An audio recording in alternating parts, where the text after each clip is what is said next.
about the skills gap in our country right now. But there's a bigger crisis on the horizon. So says Dr. Nanette Miner, founder of the Training Doctor, which is a consulting firm which develops customized training programs. By the way, you can check them out while we're doing the interview today at www.trainingdr.com. That's trainingdoctor.com.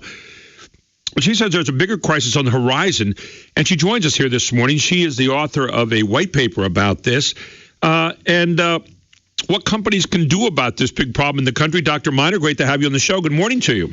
Good morning, Gary. Thank you for having me. Thank you for taking the time. Really appreciate it. And you talk about the lack of employment-related skills today. What is this bigger crisis that's on the horizon right now while we're scrambling to close the skills gap?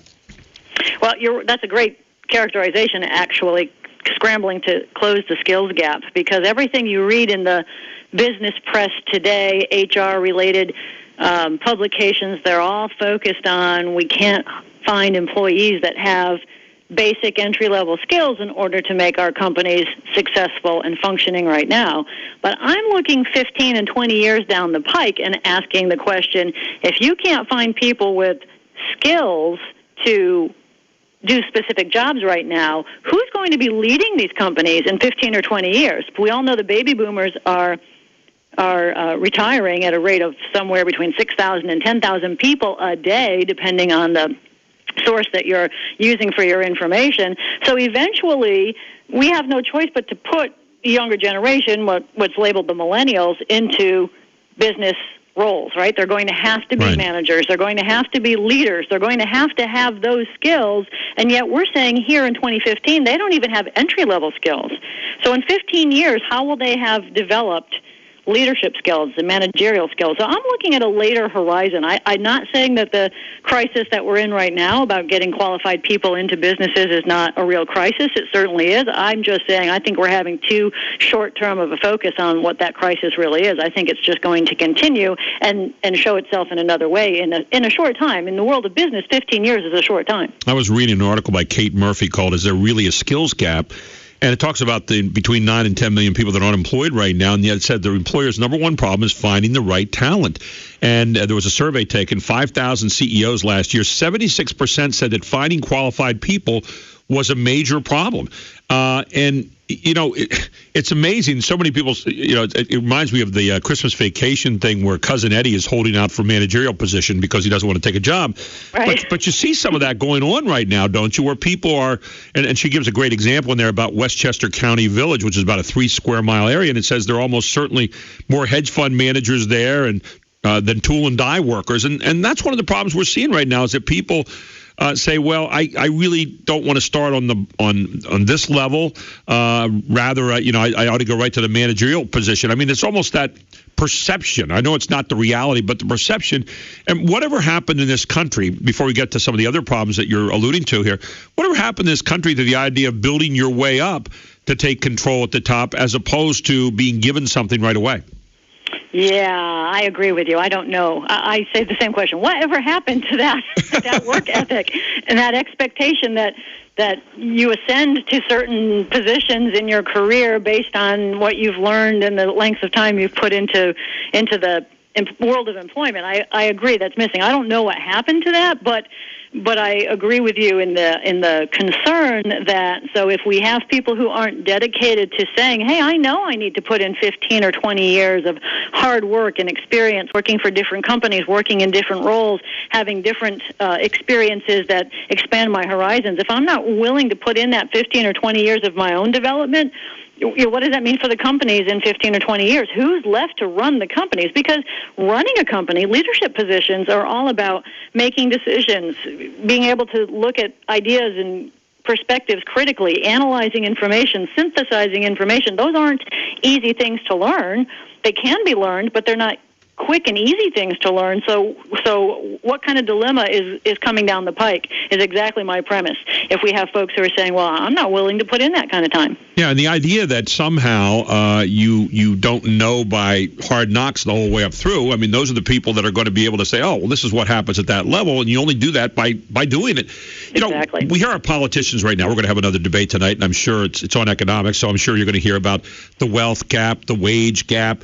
Is there really, on the national level, a skills gap that exists right now? And if so, describe it a little bit for us, if you can. There absolutely is a skills gap. And I know that you have a background in education, so you can probably speak to this as easily as I can. Right.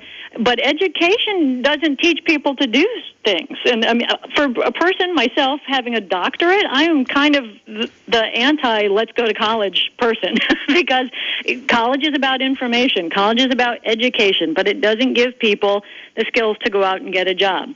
For instance, I have a colleague that is the training director of like the 8th largest law firm in America. And she tells me that once they hire a new law school graduate, they invest 2 years of time in making that person into a lawyer. That what you learn in law school is not how to be a lawyer. It's how to read and interpret briefs. It's how to write briefs. It's how to interpret the law. It's how to research. But it's not how to be a lawyer. So her company spends 2 years, and she approximates about $200,000 to build a lawyer, essentially. That's a huge investment on the part of a business. And so you can see why companies are saying, you know, if I can't find somebody who has that skill already, I'm really going to be selective about who I'm going to choose to train in that skill because it's a big investment on my part as a company. Dr. Miner, I was reading a piece this morning that kind of feeds into what you're talking about here, and it was the National Report Card on state efforts to improve financial literacy in high schools. It's a report produced by the Center for Financial Literacy at Champlain College in Burlington, Vermont. And it basically measures financial education efforts across the United States, where they teach about money.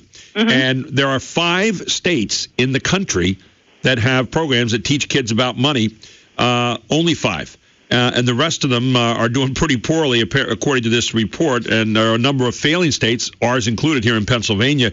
And one of the things that they make a point of saying in this guy, John Pelletier, who is the director for the Center for Financial Literacy, walked into high school classrooms around the country where the bulk of students believe their chosen career will make them at least $100,000 a year.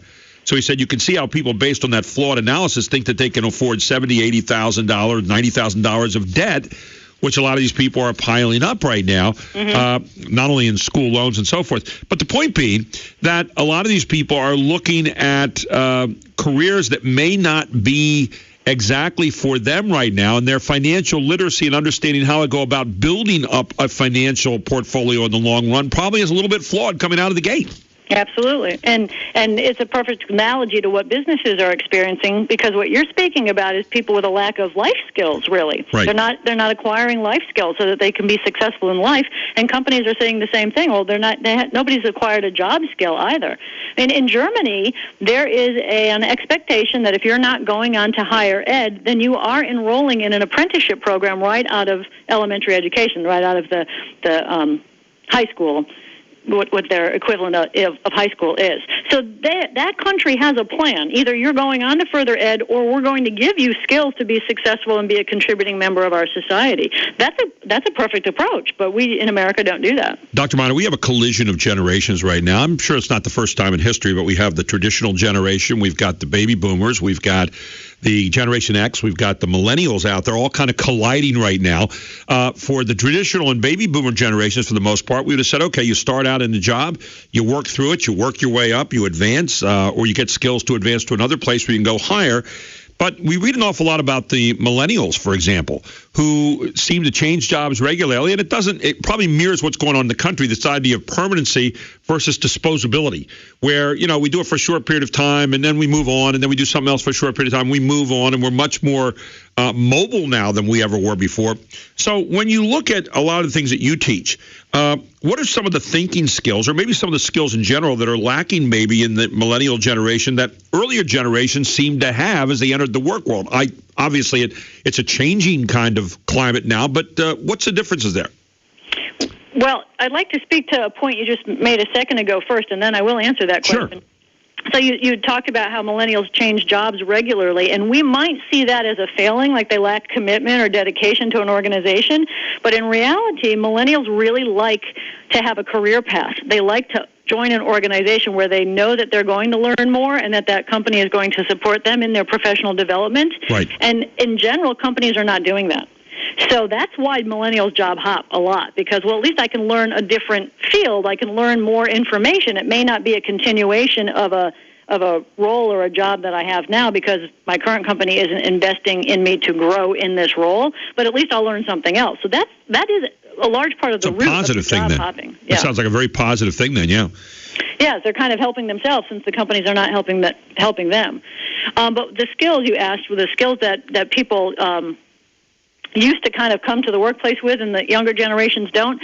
I hate to say this, but a lot of it has to do with parenting and the way that older generations were raised, where there were consequences, there were responsibility. Like we had chores when we were younger. Kids today don't have chores. They don't even know how to define the word chore. You're coming dangerously close to when I was a girl or when I was a boy, right?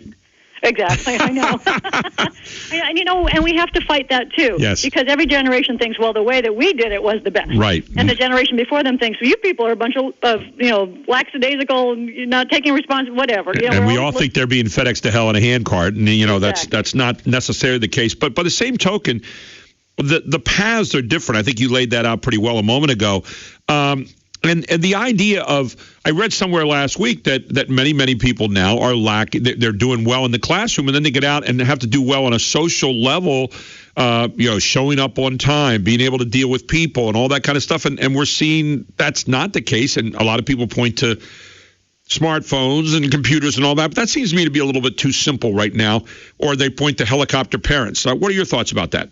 I think they're right on. There is a significant train of thought about those helicopter parents who go about solving their children's problems for them. So I think it goes to what I said just a few moments ago about the way that children are being raised. I know, simple story, my niece, when she went out to college for the first time, she when she was younger in high school, she used to think she had a mean mom, a mom that made them do everything.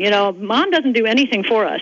Within 8 weeks of arriving at college, she wrote my sister a letter that said, you taught me so much by making me be self-sufficient and independent, and I'm surrounded by people my own age who can't do a darn thing for themselves, so I want to thank you for being that mean mom. Within 8 weeks, she had that startling aha.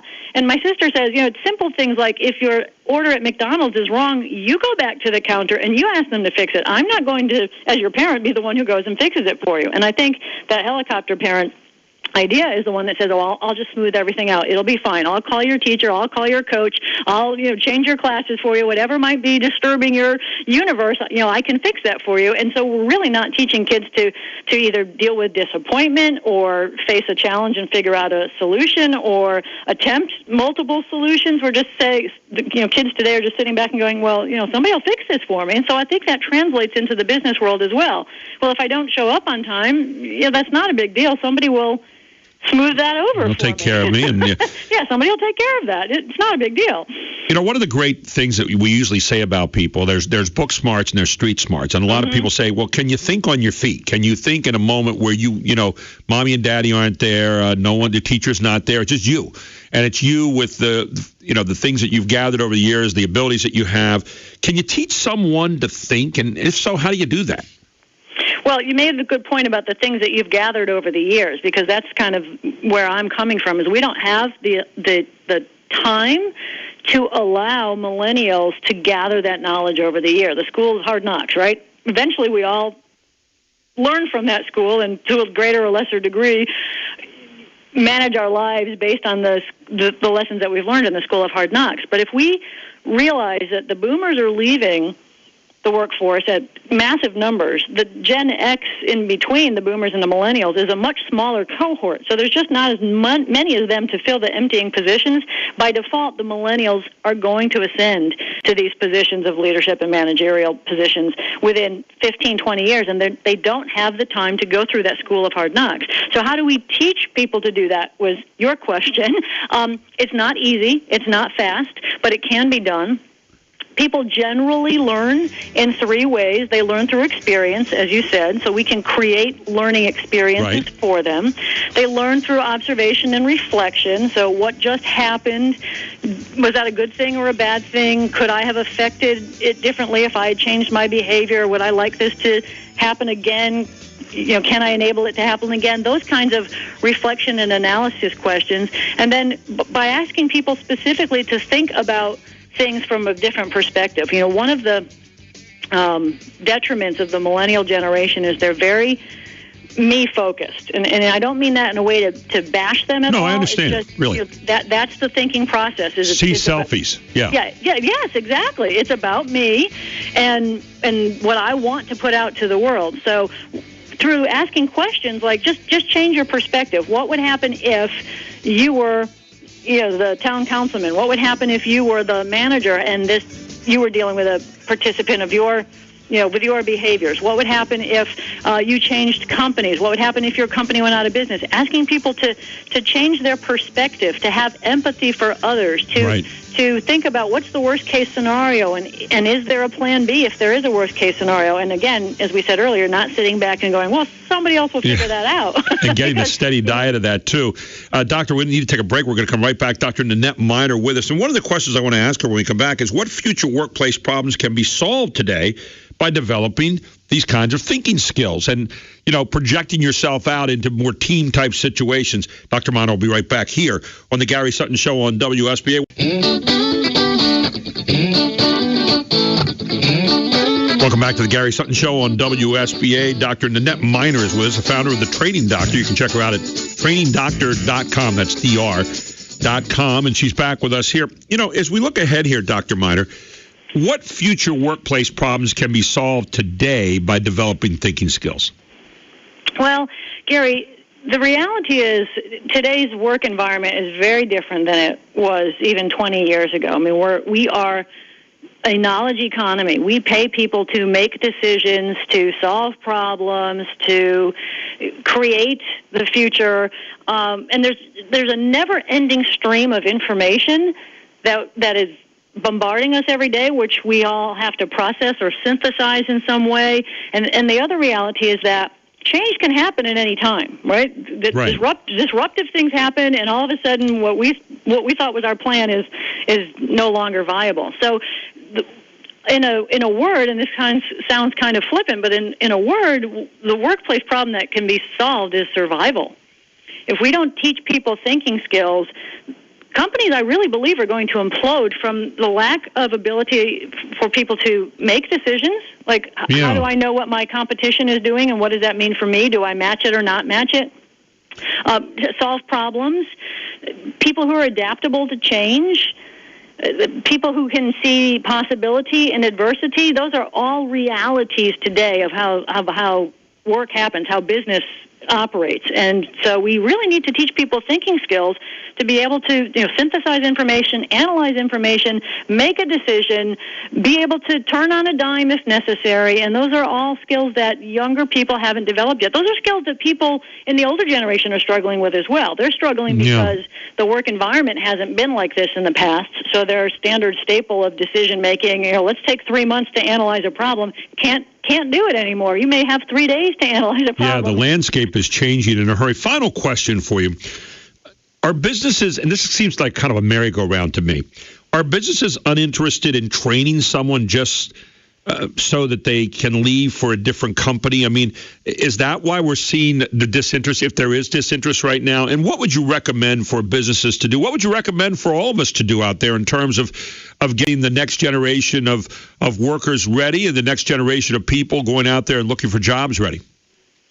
Well, I think it's not a new thing for companies to say, I don't want to train somebody and then lose them to the competition. So I will default to a famous Zig Ziglar saying when he asked what's worse than training people and losing them, not training them and keeping them. I like that. That's a great statement. It is, and it's very true, right? So I do think that there is some hesitancy from companies to train people. I think what their focus is on right now is scavenging them from other companies. Rather than build my own personnel, I'm going to see if I can't hire from somewhere else. Well, again, we're losing population, so the ability to scavenge from some other company where somebody already was trained is going to be harder and harder to do. So companies really do have to change their thinking and say, look, we need to create a curriculum where we take people from job skills development, which is what the current crisis is, right on through who are going to be the future leaders of this organization and how do we teach them to ascend to those positions. And so what I believe is you can incorporate those thinking types of training opportunities in with the skills training as well. As we start to develop skills in people, we can also develop those thinking skills. So don't just compete in products and services, but compete in thinking and preparation. It sounds like what you're saying. Absolutely. And the problem that presents itself, and I think this will be a hard sell for corporations, is that's not a quick or easy thing to do. It definitely can be done, but it's a long process. So they really have to invest for the long haul, and I think that's difficult to ask corporate America to do when they have to make their numbers for next quarter or keep their shareholders happy this year. For them to look 20 years hence and say, what we do with our personnel today and how we prepare them today is going to benefit this company in 20 years, I think that's a hard thing to sell. Well, let's get back to finding Mr. or Mrs. Right, not Mr. or Mrs. Right now. I think that's where we're trying to get to. Check out thetrainingdoctor.com. And Dr. Miner, I really enjoyed our time this morning. We're going to put this up on Facebook.com/910WSBA tomorrow. I think it's a good segment for people either to hear again or to hear for the first time. Thank you for your insights this morning. Really appreciate it. Thank you, Gary. It's been a pleasure. My honor. Thank you so much. Dr. Nanette Miner with us here on the Gary Sutton Show this morning.